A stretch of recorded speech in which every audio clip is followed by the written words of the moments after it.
Everywhere we look, the natural systems that maintain our planet in its habitable state are rapidly deteriorating. Can we survive the destruction of tropical rainforests of Amazon, which are highly regarded as lungs of our earth?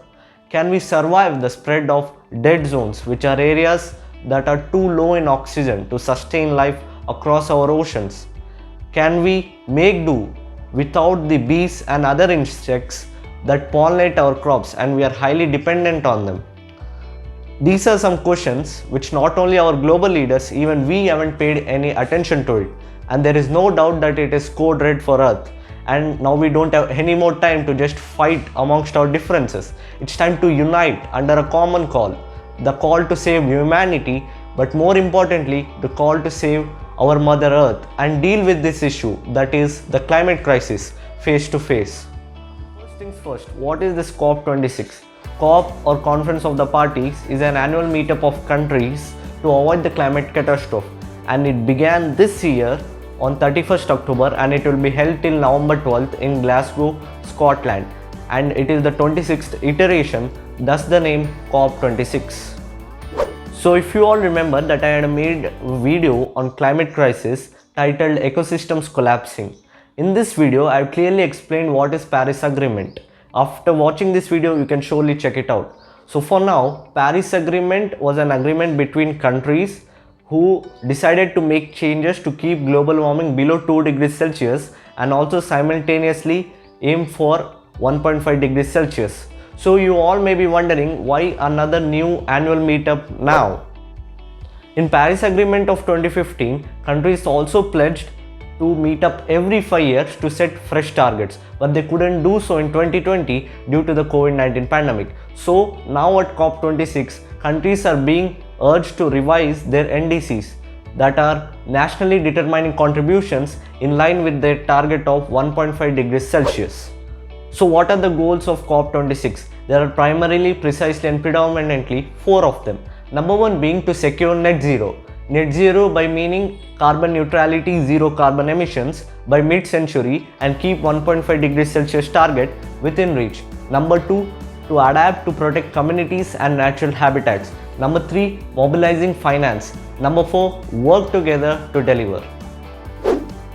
There are also some additional goals which the climate activists, mostly the young minds, have also asked the global leaders to fulfill. Number 1 being that is to end all fossil fuel investment, subsidies and projects. Number 2 being to deliver the $100 billion promised to the most vulnerable countries with additional funds to fight the climate disaster. Number 3 being to enact climate policies that protect workers and the most vulnerable countries and reduce all forms of inequality. So what are the numbers of COP26? There are almost 25,000 delegates, 140 nations submitted and updated their NDCs, as I previously mentioned, nationally determining contributions, and also setting up a target of 1.5 degrees Celsius, and also a target has been set of $100 billion funding from wealthy nations to the most vulnerable countries. Climate change पर इस वैश्विक मंथन के बीच मैं भारत की ओर से इस चुनौती से निपटने के लिए 5 अमृत तत्व रखना चाहता हूं। पहला, भारत 2030 तक अपनी नॉन फोसिल एनर्जी कैपेसिटी को 500 गीगावाट तक पहुंचाएगा। दूसरा, भारत 2030 तक अपनी 50% एनर्जी रिक्वायरमेंट रिन्यूएबल एनर्जी से पूरी करेगा। तीसरा, भारत अब से लेकर 2030 तक के कुल प्रोजेक्टेड कार्बन एमिशन में 1 बिलियन टन की कमी करेगा।